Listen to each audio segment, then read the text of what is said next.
로마에 있으면서도 불구하고 그 로마 제국 한가운데서도 우상 숭배의 중심지 가운데서도 그리스도를 주로 고백하면서 믿게 되었던 히브리 그리스도인들로 구성된 교회가 있었습니다. 그리고 그 교회의 한 사람 한 사람을 마음 다하여 사랑했던 무명의 목회자도 있었습니다. 그 목회자는 사랑하는 사람들을 위해 기도하던 중에 조만간 이전과는 비교할 수 없을 정도의 큰 시련이 닥칠 것을 깨닫게 됩니다. 그리고 직감하게 되었고 그것을 경고해야겠다라는 생각을 하게 됩니다. 그런데 이미 그가 알기로는 그 사람들이 재산도 뺏겼고 시장에도 참여하지 못하여 힘들게 살아가고 있었고, 가족으로부터는 의절당했으며 사람들로부터는 조롱당하고 비방당하였고, 누군가는 감옥에 갇힌 적도 있었고, 그리고 사회들 가운데서는 쫓겨나는 사람들도 있었다라는 것입니다. 그런데 그것보다 더 큰 박해가 기다리고 있었다라는 것은 사실상 이제는 죽음의 때가 다가오고 있었다라는 말이었지요. 믿음의 거장, 초대교회의 믿음의 거장이었던 베드로와 바울이 그 시기에 로마를 향하게 됩니다. 마치 불나방이 불을 찾아오듯이 초대교회 가운데 있게 될 큰 시련을 앞두고 마지막 순교의 제물로 사용되기 위하여 바울도 베드로도 로마로 들어가고 있었습니다. 그리고 그 로마 가운데서도 마지막으로 베드로 전후서와 그리고 목회 서신을 쓰는 일들을 사역을 감당하고 있었던 것이죠. 그 무명의 목회자의 믿음의 동기였던 디모데는 지금 바울의 특별한 명령을 받고 사명 가운데 바울과 함께하기 위하여 마지막 여정을 함께하고 있었습니다. 그럼에도 불구하고 그 목회자는 로마 출신이었음에도 불구하고 지금 그곳 가운데 초대받지 못했습니다. 너무나도 사랑하는 사람들과 함께하고 싶었지만 자기는 능력도 없었고, 풍랑을 잠잠하게 하면서 사람들을 다독이면서 그 로마로 다시 돌아갈 능력도 없었고, 하나님이 굳이 그 사람을 초청한다라는 사명도 없었습니다. 왜 나는 이 자리에서 그 사람들을 기억하면서 부르짖어야만 하는가? 왜 나는 이렇게 홀로 있어야만 하는가라는 절박감 가운데 그가 부르짖던 중에 설교문을 만들게 되는데, 그 설교문이 히브리서 전체의 본문이라는 것이죠. 교회에 소속된 지는 오래됐지만 자신들이 무엇을 믿는지도 알지 못하고 그저 목사가 떠먹여주는 이유식만 받아먹으며 살아가던 교회가 있었다고 합니다. 이거는 제가 하는 이야기가 아니라 히브리서 5장에서 이 설교자가 직접 했던 이야기입니다. 그 사람들은 무엇이 선이고 악인지 구분하지도 못한 채로 그저 죽음을 기다리고 있었다라고 합니다. 그들을 위해 몸부림치면서 다가가지 못하는 손을 붙잡고 하나님께 외쳤던 그 목회자는 도대체 믿는다라는 것이 무엇인지를 최소한 정리를 해줘야겠다라는 생각으로 히브리서 11장 설교를 시작하게 되는 것이죠. 그리고 그 믿음의 표지판, 첫 번째 표지판이 아벨이었습니다. 예배가 회복되어야 된다라는 거죠. 당시 교회는 성전에서 제사를 드릴 수도 없었고 회당에서 말씀을 들을 수도 없었습니다. 모두 쫓겨났기 때문이죠. 예배의 자리를 잃어버린 사람들에게 그 설교자는 이렇게 말하는 겁니다.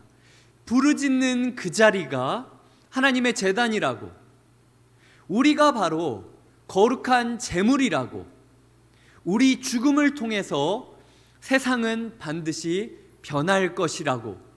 지금은 어쩌면 너무 당연한 이야기 같지만 그 당시에서는 한 번도 생각해 보지 못했을 혁명적인 이야기를 지금 그 무명의 설교자를 통해서 하나님은 주고 계시다라는 것입니다. 오늘 우리의 예배를 돌아보도록 하겠습니다. 오늘 어떤 마음을 가지고 이 예배의 자리로 나오셨습니까? 하나님께서 가인에게 말씀하셨습니다. 창세기 4장 7절을 띄워드릴 테니까 함께 읽어주셨으면 좋겠습니다. 시작. 내가 선을 행하면 어찌 낯을 들지 못하겠느냐? 선을 행하지 아니하면 죄가 문에 엎드려 있느니라. 죄가 너를 원하나 너는 죄를 다스릴지니라. 너는 죄를 다스릴지니라 라고 이야기하는 것은 다스릴 능력도 있고 다스릴 기회도 있다라고 하나님께서 이야기해 주는 겁니다. 생각을 해볼까요? 만약 하나님이 가인이 죄를 다스릴 역량도 없고 기회도 없는데 너는 죄를 다스리라 라고 이야기하는 것은 부당한 일이죠. 하지만 하나님께서 지금 가인에게 이야기하고 계시는 것은 가인이 아직 기회가 있었고 역량도 있었다라는 걸 말하고 있다라는 거죠. 이 말씀을 통해서 우리가 생각해 보아야 할 것은 우리는 종종 예배를 어떤 문제가 해결되는 종착점이라고 생각을 하는데 지금 하나님께서 예배 자리 가운데 가인에게 이 말씀을 주고 있다라는 거죠. 우리의 오늘 이 예배는 영적 전투의 종착점이 아니라 영적 전투의 첫 번째 전장터, 그리고 우리 인생의 첫 번째 분기점이 되어야 한다라고 이야기한다라는 것이죠. 오늘 예배를 잘 드리게 되면 알아서 그냥 내가 이 자리에 앉았더니 알아서 내 마음이 감동되고 알아서 내 인생이 뭔가 쫙쫙 풀리고 알아서 내 삶의 문제가 술술 풀리는 게 아니라고 이야기하는 겁니다. 여기서부터 우리가 싸우지 않으면은 우리의 문제를 풀어갈 수 없고 여기서부터 우리가 마음을 다잡지 않으면은 인생의 전환점은 결코 오지 않을 것이다. 이 예배의 자리는 기회의 자리이지 이 예배의 자리는 뭔가 알아서 술술 풀리는 그런 해답의 자리가 아니다. 해답은 너의 노력과 너의 결정에 달려 있다라고 주님께서 이야기를 하고 있다라는 거죠. 그러니까 우리는 이 자리부터 싸워야 된다라는 겁니다. 오늘 이 예배를 오실 때 어떤 마음을 가지고 오셨습니까? 수동적인 마음을 가지고 그냥 앉아 계십니까? 아니면은 이 예배로 말미암아 내 인생을 변화시키고 말겠다라는 절박감 가운데 나아오고 있냐는 것이죠. 지금 오늘까지 제가 8번 아벨에 대해서 이야기를 드리고 있습니다. 이 아벨의 이야기를 오늘로 제가 끝을 내려고 생각을 하고 이 자리에 섰어요. 지금까지 우리가 아벨이 어떤 예배를 드렸는지 복기를 한번 해보도록 하겠습니다. 자, 일단 기억해야 될 것은 아벨은 하와와는 달리 예배의 주체, 인생의 주체를 나로 삼은 게 아니라 하나님으로 삼았습니다. 하와는 주어진 상황을 자기식으로 해석했죠. 그러니까 여인의 후손을 통하여 돌아갈 거라고 이야기를 했을 때 그저 그냥 내 대해서, 내 상황에서, 내 환경에서 그냥 바뀔 거라고 생각을 했던 거예요. 근데 하나님께서 하와에게 주신 말씀은 사실은 그게 아니었죠. 예수 그리스도까지였죠. 그럼에도 불구하고 하와는 자기 식대로 하나님의 말씀을 생각했기 때문에 하나님을 오해하고 하나님을 원망하고 이 모든 것의 탓을 하나님께 돌리게 됩니다. 그리고 지금 하나님은 자기 인생의 주어가 아니라 조력자에 불과하게 돼요. 그래서 아이를 낳았을 때 이 아이를 하나님께서 내가 낳았다. 하나님은 나를 그저 도와준 존재이다 라고 고백을 하죠. 먼 훗날 4장 끝이 되었을 때 하와의 고백이, 하와의 가정의 고백이 하나님께서 이 아들을 주셨다라는 것으로 바뀌는 것을 볼 때 하와가 하나님을 그렇게 조력자로만 여기고 여전히 자기가 중심이 되어 살아갔던 게 그녀의 문제였다라는 것을 우리가 알 수 있다라는 거죠. 하지만 그럼에도 불구하고 그 가운데 태어났던 아벨은 인생의 주어가 하나님이었습니다. 자기의 인생이 아무리 엉망진창이라 할지라도 어떻게 하면 하나님이 기뻐 받으실 예배가 있을까 고민을 했고 그 가운데 누가 가르쳐 준 것도 아니었음에도 불구하고 양의 가장 첫 새끼를 그것도 기름까지 불태워서 그 좋은 향기를 하나님께 올려드린다면 하나님이 기뻐하지 않으실까라는 생각을 하게 되었던 것이죠. 그 창의적인 도전정신, 그 도전정신이 아벨의 예배 가운데 있었다라는 것입니다. 예배에 집중할수록 아벨의 몸은 그 양을 토막내야 됐기 때문에 아벨의 옷은 다 피로 더러워졌을 거예요. 그런데도 불구하고 그는 초라해지고 지저분해지는 자신보다 하나님께서 이것을 통하여 영광 받으실 것을 기뻐하며 전심을 다하여 하나님께 예배를 드리는 모습을 가졌다라고 합니다. 두 번째로 아벨은 아담과 다르게 침묵하는 것이 아니라 부르짖는 예배를 드렸다고 합니다. 아담은 어떤 사람이죠? 아담은 모든 존재의 정체성을 확인하고 이름을 지어줄 수 있는 능력을 가진 사람이었습니다.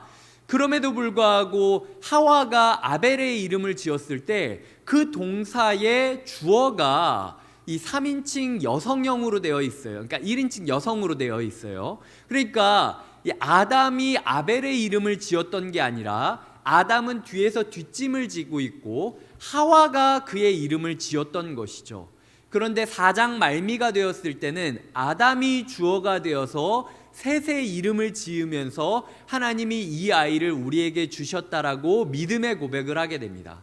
그 전후 관계를 놓고 보았을 때 아담의 문제는 침묵하면서 가정의 문제를 그냥 방치하고 있었다라는 것이죠. 하지만 아벨은 끝까지 부르짖었습니다. 그 아벨이 자기의 목숨과도 같았던 그 양을 토막내는 그 동안 양이 신음소리를 지고 그 양을 썩썩 잘라가는 그 모든 과정 가운데 그의 내적인 부르짖음이 있었어요. 하나님, 이 지옥 같은 인생에서 제발 날 좀 벗어나게 해주시옵소서. 내가 내 생명과도 같은 이 양을 주님께 드립니다. 정말로 내가 죽을 수 있다면 죽고 싶어요. 하나님께서 제발 우리의 인생을, 우리의 가족을 에덴으로 돌려주셨으면 좋겠습니다라는 기도를 드렸던 내적인 부르짖음이 아벨의 제사 가운데 있었고, 또한 아벨이 그 예물을 받으신 주님을 경험하고 난 이후에 자신이 구원자라고 여겼던 형이 자기를 배신하고 속이고 자기의 머리를 돌로 찍었을 때 그 죽는 마지막 순간까지도 하나님께서는 아벨이 부르짖었다라고 이야기를 하고 있습니다. 그는 끝까지 죽는 그 순간까지 눈꺼풀밖에 껌뻑껌뻑이지 않는 그 순간에도 여전히 하나님의 선하심을 신뢰하며 납득할 수 없는 이 상황 가운데 부르짖으며 나아가는 예배자로 살아갔다라는 것이죠. 그리고 아무도 듣지 못했지만 하나님께서는 그 부르짖음을 들었다라고 이야기를 하고 있는 겁니다. 자, 세 번째입니다. 아벨은 가인과 다르게 경쟁하는 예배자가 아니라 사랑하는 예배자로 살아갔습니다. 채식 사회 속에서 아벨이 가인을 보았을 때 당연히 곡식으로 예배드리는 가인이 지금 뭔가 잡아서 자기의 몸을 더럽히면서 예배를 드려야 되는 자기보다 훨씬 더 우월한 조건에서 예배를 드리고 있다라고 생각할 거였어요. 그럼에도 불구하고 아벨은 하나님 왜 이렇게 나는 이렇게 열등한 예배를 드리게 만드셨냐, 내가 조금만 더 시간이 있었다면, 내가 조금만 더 삶이 여유로웠다면, 내가 조금만 더 평안한 삶이었다면 더 주님께 나아갈 수 있지 않았겠냐라고 원망하지 않았다라는 거죠. 그저 그는 자신에게 있는 최고의 것과 최선의 것을 드렸습니다. 자기 예배를 하나님께서 받으시고 형의 예배를 받지 않았을 때, 즉 연기가, 자기가 드렸던 그 제물의 연기는 올라가고 곡식을 드렸던 형의 예물은 연기가 불이 꺼지고 받지 않으신다라는 것을 확인했을 때, 만약 경쟁 의식 가운데 있었다라면 아벨이 이 순간 분명히 형을 비아냥거리고 조롱했을 거예요. 평생 그렇게 나 혐오하고 핍박하더니만 꼴 좋다. 분명히 이 순간에서 그렇게 나와야 되는 거거든요. 하지만 그럼에도 불구하고 아벨은 그 연기가 올라가고 멈춰 있는 것을 보았음에도 불구하고 아무 말 하지 않았다라고 이야기하고 있습니다. 그러니까 아벨의 예배는 혐오로 갚지 않았다라는 것이죠. 오히려 성경은 사랑한다라고 이야기를 하고 있습니다. 어느 본문에서 아벨이 가인을 끝까지 사랑했다라고 이야기하는지 살펴보겠습니다. 요한 1서 3장 12절부터 16절까지를 보여드릴 테니까 한 절씩 교독해서 읽도록 하겠습니다. 요한 1서 3장 12절부터 16절입니다. 제가 먼저 12절을 읽겠습니다. 가인같이 하지 말라. 그는 악한 자에게 속하여 그 아우를 죽였으니 어떤 이유로 죽였느냐? 자기의 행위는 악하고 그의 아우의 행위는 의로움이라. 형제들아, 세상이 너희를 미워하여도 이상히 여기지 말라. 우리는 형제를 사랑함으로 사망에서 옮겨 생명으로 들어간 줄을 알거니와 사랑하지 아니하는 자는 사망에 머물러 있느니라. 그 형제를 미워하는 자마다 살인하는 자니 살인하는 자마다 영생이 그 속에 거하지 아니하는 것을 너희가 아는 바라. 함께 그가 우리를 위하여 목숨을 버리셨으니 우리가 이로써 사랑을 알고 우리도 형제들을 위하여 목숨을 버리는 것이 마땅하니라. 아멘. 오늘 본문에서도, 이 요한일서 본문에서도 아벨은 그의 이름으로 나오는 것이 아닙니다. 오히려 가인의 아우라는 이름으로 등장하죠.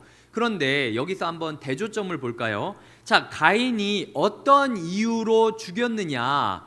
그 가인이 사랑하지 않았기 때문에 죽인 거고, 사랑하지 않았기 때문에 그 가인이 천국에 가지 못한 것이다 라고 이야기를 하고 있어요. 하지만 반대로 그의 아우의 행위는 그와 달리 의롭다 라고 이야기를 하고 있죠. 그러면서 뭐라고 이야기하냐면, 우리도 형제를 사랑함으로 사망에서 옮겨 생명으로 들어간 줄을 알지니 그 형제를 미워하는 자마다 살인하는 자다 라고 이야기하는 거죠. 이 말씀을 찬찬히 보면은 아벨이 끝까지 가인을 사랑했음을 우리가 알고 있습니다. 왜냐하면 가인은 미워했기 때문에 지옥에 갔고, 아벨은 끝까지 사랑했기 때문에 그가 사망에서 생명으로 옮겨졌다라는 이야기를 사도 요한이 지금 하고 있는 것이기 때문이죠. 그러니까 아벨의 예배는 끝까지 이해할 수 없는 상황 가운데서도 하나님의 선하신 하나님을 사랑하고 신뢰했고, 그리고 나의 형이 나를 돌로 찍어서 죽이려고 하는 상황이라 할지라도 그 형을 끝까지 사랑하면서 축복하면서 죽었던 게 아벨의 예배였다라고 이야기를 하고 있다라는 거죠. 히브리서를 설교하던 그 무명의 목사가 이걸 깨달았다는 겁니다.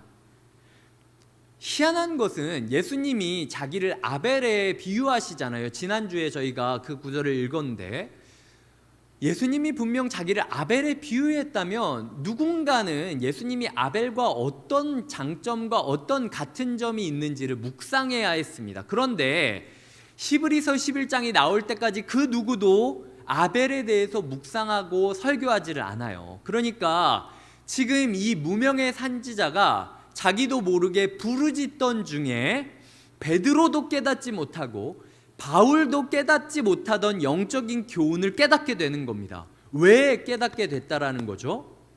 부르짖었기 때문에.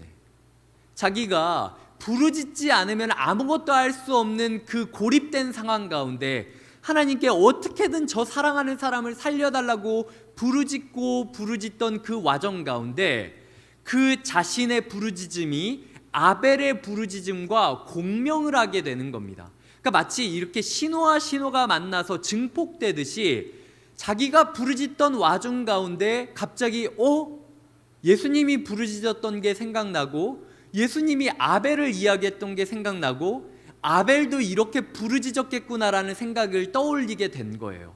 그래서 갑자기 아벨의 시대가 자기가 살고 있던 시대랑 똑같다라는 생각을 하게 된 겁니다. 우리도 지금 성전에 들어가지 못하고 제사를 드리지 못하고 이 예배 회당에도 들어가지 못하고 그저 그냥 길바닥에서 나 앉아 죽고 있는 그런 처지인데, 우리와 똑같은 예배자가 이미 태초에 있었구나, 첫 번째 예배자가 우리랑 똑같았구나 라고 생각을 하면서 그 아벨의 정신을 우리 교회에게 전달해 줘야겠다라고 생각을 하면서 설교문을 쓰기 시작했던 거죠. 그래서 오늘 우리가 읽은 본문 마지막에 뭐라고 쓰여 있습니까? 그 믿음으로써 지금도 말하느니라. 현재 능동태 3인칭 단수형.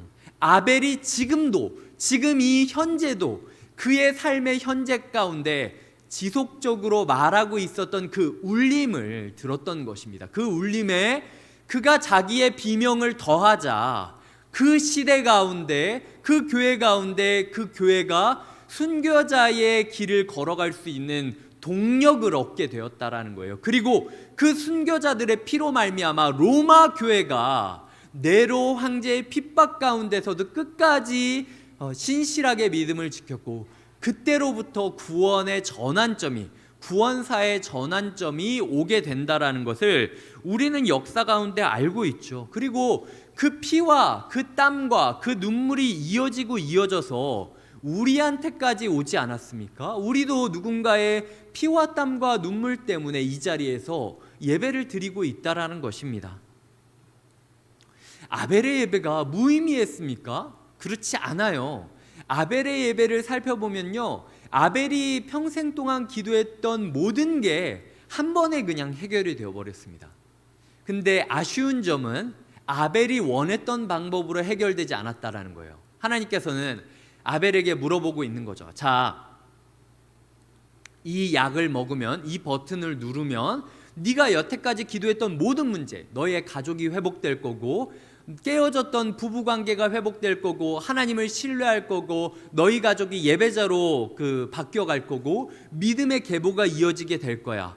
그런데 이 버튼이 무슨 버튼이냐면 네가 죽어야 돼 라는 버튼을 주셨던 거죠. 그리고 아벨은 자기도 모르게 예배자로 죽어감으로써 그 버튼을 누르게 되었다라는 것입니다. 그의 죽음으로써 그의 부모의 관계가 싸매어지게 됩니다. 이전까지는 대화도 하지 않고 방치했던 부부관계가 이제는 부부가 함께 예배를 드리고 함께 관계를 맺음으로써 그의 동생이라는 셋이 태어나게 되고, 그 셋을 통하여 함께 온 가족이 예배하는 예배 공동체로 바뀌게 되는 모습을 보여주고 있어요. 자, 두 번째로는 하나님께서 그 아벨이 드렸던 예배의 방식을 이스라엘 모두에게 예배의 기준으로 삼아 주셨다라는 겁니다. 짐승의 첫 새끼를 드려야 된다.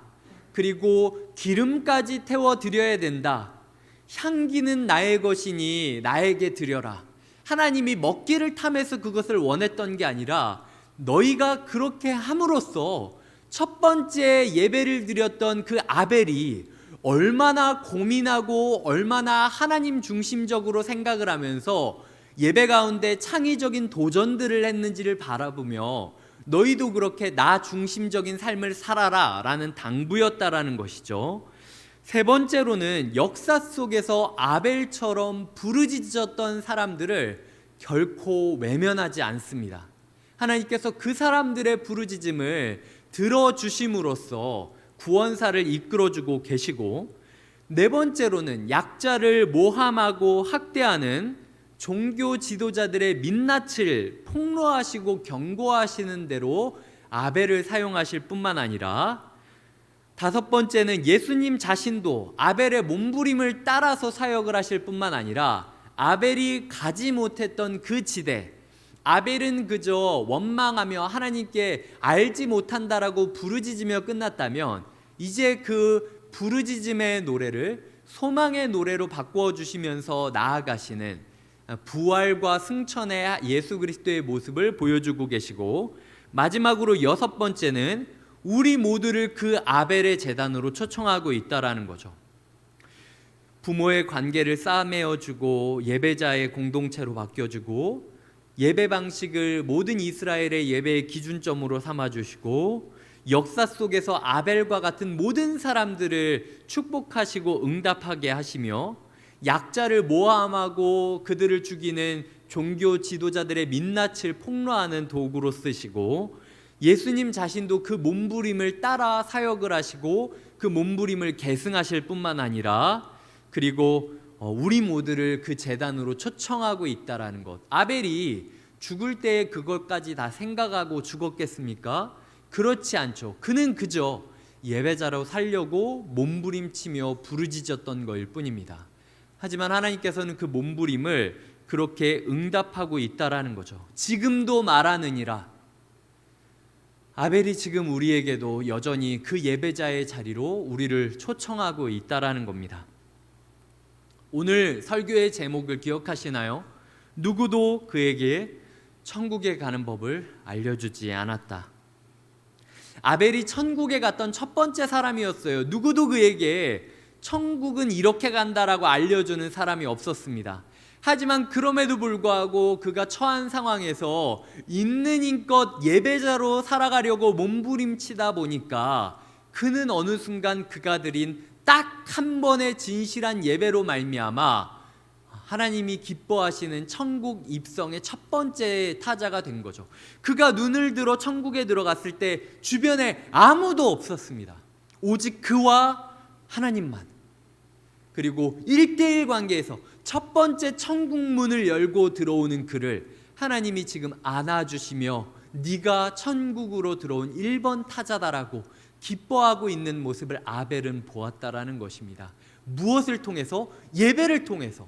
끝까지 믿겠다라는 믿음의 예배, 끝까지 사람과 하나님을 사랑했던 사랑의 예배, 끝까지 하나님의 선하심을 소망했던 소망의 예배, 믿음과 사랑과 소망이 그의 예배 가운데 넘쳤을 때 그의 예배를 통하여 천국문이 열리는 것을 그는 경험했다라는 것입니다.